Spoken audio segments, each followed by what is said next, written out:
ప్రజలలో అది కనిపిస్తుంది. యా రైట్, డిస్కస్ చేద్దాం వెంకటస్వామి గారు, పూర్తిగా డిస్కస్ చేద్దాం. యా శ్రవణ్ గారు, మొత్తంగా చూస్తున్నాం మీరు కూడా అత్యంత ప్రతిష్టాత్మకంగా తీసుకున్నారు జూబ్లీ హిల్స్ ఉప ఎన్నికని. కొద్దిసేపటి క్రితమే బండి సంజయ్ చేసిన వ్యాఖ్యలు రాష్ట్ర వ్యాప్తంగా కూడా కలకలం రేపుతున్న పరిస్థితి. సో ఎవరితో పొత్తులు పెట్టుకుంటున్నారు, ఏం చేస్తున్నారు, ఏంటి అనేది ప్రజలకు నేను వివరించే ప్రయత్నం చేస్తున్నా. మొత్తంగా భారతీయ జనతా పార్టీయే హైదరాబాద్ను కాపాడుతుంది, భాగ్యనగరాన్ని కాపాడుతుంది అంటూ బండి సంజయ్ చేసిన వ్యాఖ్యలు. అదేవిధంగా కిషన్ రెడ్డికి అక్కడ నిలబడింది దీపక్ రెడ్డి అయినా కిషన్ రెడ్డి స్టామినాని దేశవ్యాప్తంగా నిలబెట్టే ఎన్నిక, కిషన్ రెడ్డి ఇక్కడ గెలిపించుకుంటారా ఏంటి అని చర్చ జరుగుతున్న పరిస్థితి. సో ఎలా చూస్తున్నారు జూబ్లీ హిల్స్ ఉప ఎన్నికను? నమస్తే అండి, మీకు ప్యానలిస్ట్ అందరికి, వెంకటస్వామి గారికి అందరికి ప్రత్యేకంగా దీపావళి శుభాకాంక్షలు. నమస్తే సార్.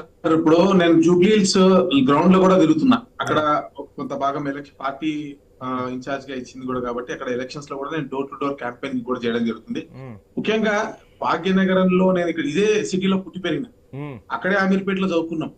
అక్కడే అమీర్పేటలో తెల్లారులేస్తే ఐనెట్ సాల్ నరేష్ టెక్నాలజీస్ అనో అక్కడో ఇక్కడో తిరిగి, లేకపోతే పడాల రామరెడ్డి కాలేజ్ అనో, లేకపోతే ఆ పక్కన బిగ్ బజార్ అనో శ్రీనగర్ కాలనీలో వర్క్ చేయడము. సో మా జీవితాంతం కూడా జూబ్లీస్ నియోజకవర్గం పరిసర ప్రాంతాల్లో నడిచినటువంటి సందర్భము. అంటే ఏంటంటే జూబ్లీస్ అని ఎందుకు చెప్తున్నా అంటే, జూబ్లీస్ వారు చెప్పినట్టు వెంకటస్వామి గారు అంటే 100% మీకు పేరుకే జూబ్లీస్, కానీ రహమత్ నగర్, బోరబండ మీద ఏరియా ప్రాంతాలన్నీ కూడా చాలా ప్రాంతాలు. మీరు ప్రతిరోజు నేను తిరుగుతుంటే మీరు చూసారు, ప్రతిరోజు కనీసం ఒక 20 మోరీలన్నా రోడ్డు పైన పొంగేటువంటి దుర్గంధభరితమైనటువంటి మోరీ నీళ్ల పైన దాటుకొని వచ్చి చెప్పులు మళ్ళీ సర్బెట్టో కడుక్కోవాల్సినటువంటి పరిస్థితి ఉంది. ఈ రోజు నామినేషన్ వేస్తుంటే కూడా చివరికి అవే దుర్గంధభరితమైనటువంటి మోరీ నీళ్ళ పైన కూడా పోయేటువంటి పరిస్థితి మనకు కనబడతా ఉంది. అంటే ఏం అభివృద్ధి జరిగినట్టు?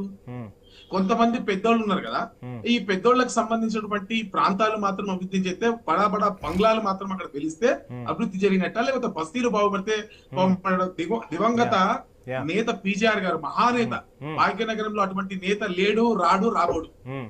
అందరూ అది పార్టీలకు అతీతంగా ఆయనకి ఒక అభిమానులు భాగ్యనగరంలో ప్రతి ఒక్కడు ఆయనకు అభిమానిగా ఉన్నాడే.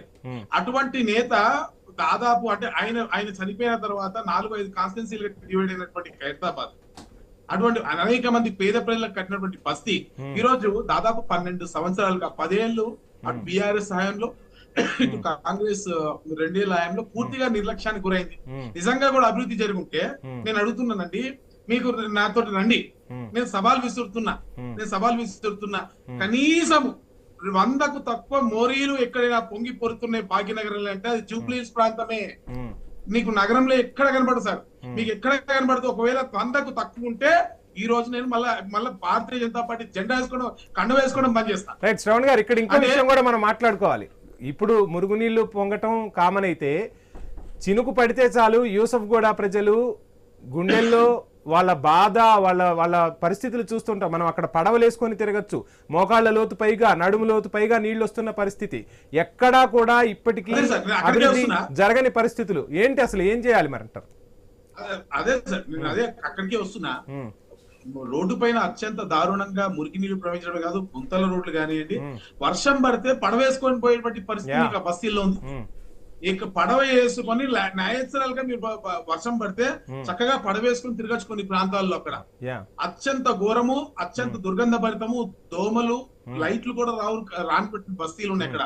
అంటే ఒక వర్షం పడి కరెంటు పోతే మీకు దోమలు ఉంటాయి, లైట్లు పోతాయి, కానీ మురికి నీళ్ళ కంపు కొడుతుంటది, ఇళ్లలోకి నీరు వచ్చుంటది. ఈ రోజు మనం ఏ సంవత్సరంలో 2025 అవునా కదా, భారతదేశం ఎక్కడో దూసుకుపోతుంది, ప్రపంచం ఎక్కడికి వెళ్తోంది. ఆర్టిఫిషియల్ ఇంటెలిజెన్స్ పూర్తిగా డామినేట్ చేసినటువంటి ప్రాంతాల్లో మనం ఎటువంటి పరిస్థితుల్లో అక్కడ ప్రజలు నివసిస్తున్నారు ఒక్కసారి మీరు గమనించండి. అంటే ఏం డెవలప్ అయిందని అడుగుతారు. ఒకవైపు 10 సంవత్సరాలుగా బిఆర్ఎస్ పార్టీ అక్కడ కేవలం ఒక మాట అండి, మాగంటి గోపీనాథ్ గారు 3 సార్లు గెలిచారని అన్నారు. నేను నిజం చెప్తా వినండి సార్. ఫస్ట్ టైం గెలిచినప్పుడు కూడా సిటీ అంతా కూడా టీడీపీ, అప్పుడు కొంచెం బలంగా టీడీపీ బీజేపీ గాలి వీచినటువంటి సందర్భంలో గెలిచినటువంటి సందర్భం. సెకండ్ టైం నేచురల్ గానే టీఆర్ఎస్ పార్టీ బలపడింది చేరికలతోటి. అప్పుడు ఒక అంటే టీఆర్ఎస్ పార్టీకి సెకండ్ టైం అవకాశం ఇవ్వాలనుకున్న ప్రజలు చాలా స్వీప్ చేసుకొచ్చినటువంటి సందర్భం చూస్తున్నాం. ఆ తర్వాత జరిగిన పరిణామాలు చూడండి. ఆ రోజు 99 సీట్లు ఆ రోజు టీఆర్ఎస్ పార్టీ గెలిచింది, కానీ తర్వాత జూబ్లీహిల్స్ డివిజన్ బీజేపీ గెలిచింది. మీకు రిమైండ్ చేయదలుచుకున్నా, జూబ్లీహిల్స్ డివిజన్ జిహెచ్ఎంసీ ఎన్నికల్లో బీజేపీ గెలిచింది. బీజేపీ గెలిచి వెంకటేష్ వాళ్ళు ఆయన అభ్యర్థి తర్వాత టిఆర్ఎస్ పార్టీలో పోవడం జరిగింది తప్ప అంటే హైదరాబాద్ లోకి వస్తుంది. But both all are connected areas basically. నేను ఎందుకు చెప్తున్నా అంటే ఆ తర్వాత పరిణామ క్రమంలో ఇప్పుడు మార్పు చెందింది. ఒకసారి ఒక టీడీపీ అవ్వాలి, తర్వాత టిఆర్ఎస్ అవ్వాలి, గెలిచిన సందర్భాలు వేరు. ఇప్పుడు ఉన్నటువంటి పరిస్థితుల్లో పూర్తిగా సమీకరణాలు మారినాయి. ఇది రైట్ శ్రవణ్ గారు డిస్కస్ చేద్దాం, మళ్ళీ టైం ఇస్తాను మీకు. మళ్ళీ మీకు టైం ఇస్తాను. మొత్తంగా చూస్తున్నాం విజయ్ గారు, జూబ్లీ హిల్స్ అంటే ఇందాక మీరు చెప్పినట్టుగా సరే ఒక గుర్తింపు అనేది ఉంది, కానీ అంబేద్కర్ నగర్ చూసుకున్నా, యూసఫ్ గూడ చూసుకున్నా, రెహమత్ నగర్ స్లమ్ చూసుకున్నా, బోరబండ చూసుకున్నా, రకరకాల స్లమ్ ఏరియాలు ఉన్నాయి. సో ఎందుకు ప్రభుత్వాలు అక్కడ ఏం చేయలేకపోతున్నాయా? ఈ రోజుకి డ్రైనేజ్ వ్యవస్థ సరిగ్గా లేదు, రోడ్లు సరిగ్గా లేవు, దుర్గంధం వెదజల్లుతున్న పరిస్థితులు ఏంటి?